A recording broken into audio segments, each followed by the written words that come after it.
A recent public statement, a proposal was made for direct financial distributions to the American people with suggested amounts ranging from $1 to $2,000.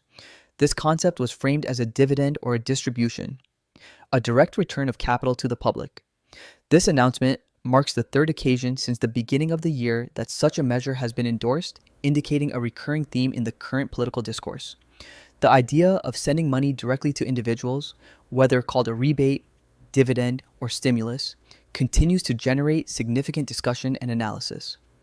The context for this proposal is deeply tied to the conversation about tariff revenues. In the statement, it was suggested that annual tariff collections could reach $1 trillion. Recent data appears to support a significant influx of capital from this source, with reports indicating tens of billions of dollars collected within just a 2-month period. This projects to an annual figure in the hundreds of billions, creating a substantial pool of government revenue. The core idea being presented is that a portion of this financial inflow could be allocated for direct payments to citizens. The cost of providing $1,000 or $2,000 to a large segment of the population, while considerable, would represent only a fraction of the total tariff revenue currently being projected. This is not an isolated idea. Earlier this year, a different but related dividend concept was floated. Then, towards the middle of the year, a rebate proposal was endorsed, which was quickly followed by the introduction of formal legislation in Congress known as the American Worker Rebate Act, which outlined a specific payment amount. The latest statement, directly proposing a $1,000 to $2,000 distribution, solidifies a pattern of support for this type of direct fiscal policy. The repeated emergence of this concept raises important questions about its political and economic viability. Is this a serious policy initiative gaining momentum, or is it merely rhetorical? The fact that it has been mentioned on 3 separate occasions suggests it is an idea with considerable backing and one that is being deliberately kept in the public eye. Some might view such announcements with skepticism, perhaps as a political strategy leading into an election cycle. However, the tangible benefit of a direct cash payment to individuals is undeniable for many. From the perspective of a household budget, the motivation behind the payment is less critical than the financial relief it could provide.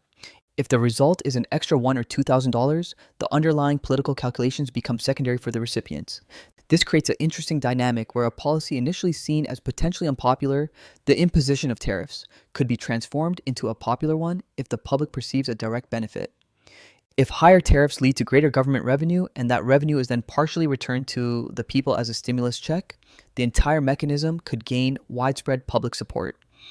It reframes the conversation from one about costs to one about shared profits. This approach is not without precedent in specific sectors. A recent announcement of a substantial financial support package for farmers demonstrates a willingness to use government funds for direct sectoral support. This action reinforces the principle that revenue generated from certain policies can be redistributed to mitigate impacts or share the benefits with the public.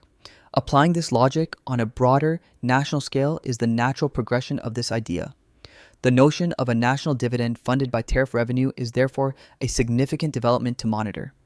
Its repeated promotion suggests it is more than a fleeting notion and could form the basis of a major legislative effort in the future. The situation remains fluid, and continued observation is necessary to see if these discussions materialize into concrete action, potentially putting significant sums of money into the hands of American citizens.